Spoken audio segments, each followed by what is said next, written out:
When I was young, I watched the Disney animated film Mulan and I fell in love. Because for me, it felt cool to have an Asian character I can feel reminds me of me. She was strong, she was kind of awkward, she was very polite, and really smart. I think that means a lot because of how Disney in the past portrayed Asian stereotypes. Fortune cookie always wrong. Not the hot one. So when Mulan was announced to be the next in the line of remakes, I was very interested. And I was very let down. Mulan 2020 was a mess. It was boring, it was long, and more importantly, it was just Asian enough. By that I mean they had Asian actors and an Asian stunt team, but the writers of it were white, the costume designers were white, and so on and so forth.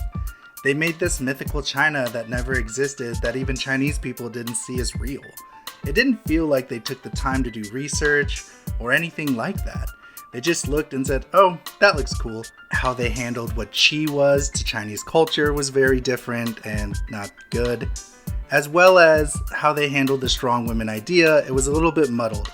Mulan was born special, but every other girl couldn't be special because they didn't have Mulan's power. There was also a lot of bad stuff outside of the film involving Hong Kong and concentration camps, which I go into in another video.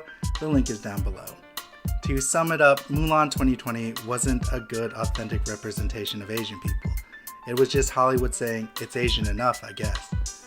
And I'm sorry, but we can do better than just Asian enough. And during the time we have done better, we had movies like Crazy Rich Asians, The Farewell, and Over the Moon, as well as TV shows like Kim's Convenience, Nora from Queens, and Warrior. Disney really dropped the ball on Mulan 2020. Because when Mulan, the animated film, came out, it meant a lot to me, but more importantly, it meant a lot to my sister and cousins who got to see strong Asian women just kicking ass. I think it's really important to have that. And I say this a lot, I want Asian kids to be proud of their heritage and where their families came from.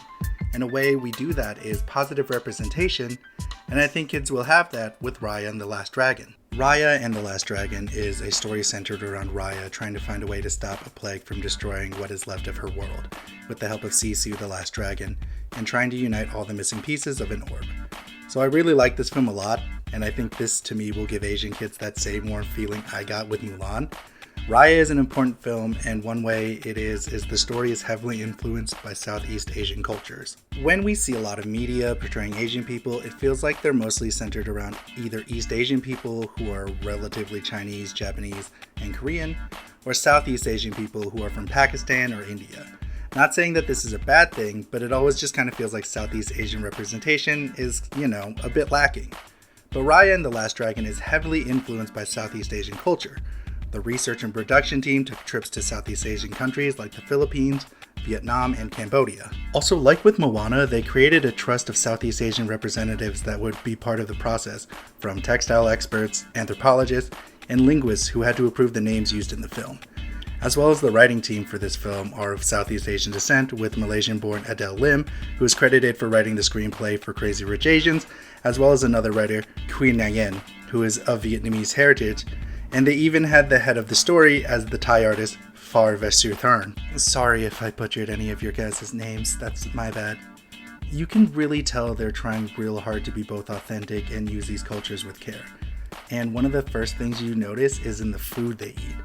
I noticed this right away when they made a soup that looked very similar to sinigang, something my mom would make for us for supper time. The clothing has Southeast Asian patterns as well as the colors. Some of the clothing reminding me of the clothing that would be shown off at Philan parties, that is Filipino American parties, that people would wear, showing off traditional garb, as well as architecture such as buildings, temples, and the boats that they ride on. One little small thing is Raya calls her father Ba, which is the Vietnamese term for father.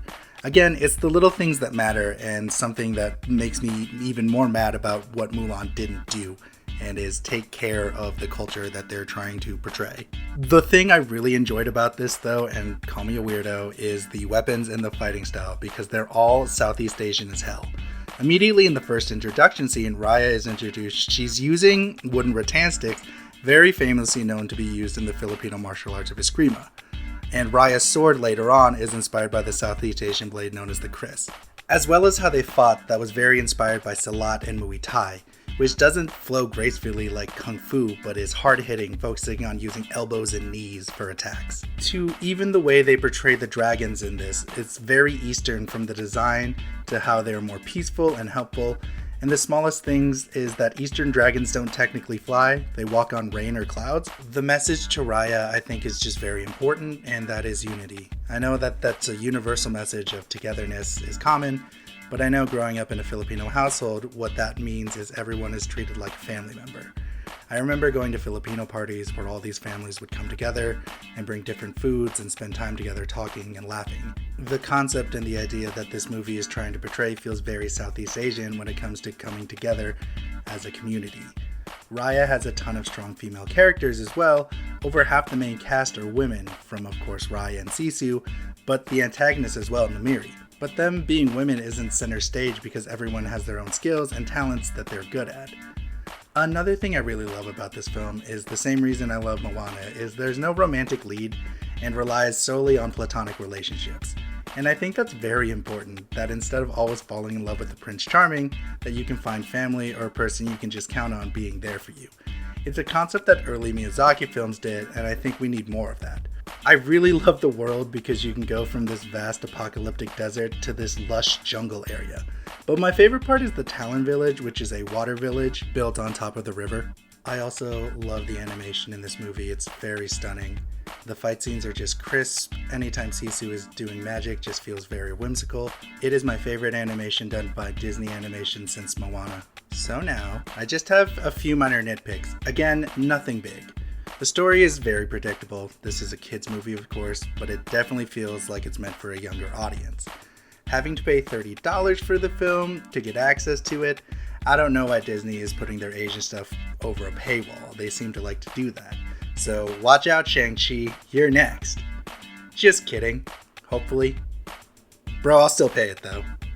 I get people's gripes, but I feel like this is still cheaper than going to the theater if you have a family. So I can see paying $30 if you're like me, who is leeching from my sister and sharing Disney Plus with my entire family. I can understand if you're the only person using your Disney Plus, why you wouldn't want to pay that $30. And the biggest gripe I have, and it's again very minor, is that this is a Southeast Asian story, but the cast is mostly from East Asian descent. Awkwafina is Chinese Korean, Sandra Oh and Daniel Day Kim are Korean, Benedict Wong is Chinese. And again, this is a very minor nitpick because you can tell that they love and care for both this film and Asian representation. But Kelly Marie Tran do be killing it, being the first Southeast Asian lead, which leads me to the final point in this video. Kelly Marie Tran and rising into the sense of stardom, and I think she deserves her second shot after Star Wars. When I think of Star Wars cancel culture, I don't think of Gina Carano losing her job. She had the freedom of speech and not the freedom of consequences for saying something stupid. No, I think of Kelly Marie Tran being attacked by a racist and sexist part of a fan base just for being in a movie, attacking her for being a woman and Asian, to the point where she leaves social media and the trolls were rejoicing. To the point where she can only get a minute of screen time in the next film and a little chunk in the Star Wars encyclopedia, all because she defended a movie she was in. I didn't like The Last Jedi, and I wasn't a fan of Rose, but they weren't attacking Rose, they were attacking a real person. Kelly Marie Tran is a fucking boss-ass bitch, and after all that bullshit she went through, this is what she had to say. I want to live in a world where children of color don't spend their entire adolescence wishing to be white. I want to live in a world where women are not subjugated to scrutiny for their appearance or their action or their general existence. I want to live in a world where people of all races, religions, socioeconomic classes, sexual orientations, gender identities, and abilities are seen as what they have always been, human beings. And I think she's living by her message. Take your crown, queen, you deserve it. So I guess that's my Raya analysis. Thanks guys for watching the video. This was just a little quickie about Raya and the Last Dragon. The film means a lot to me. So, guys, as always, take care of yourself. And whatever you're going through, you've got this, cowboy. Pew pew!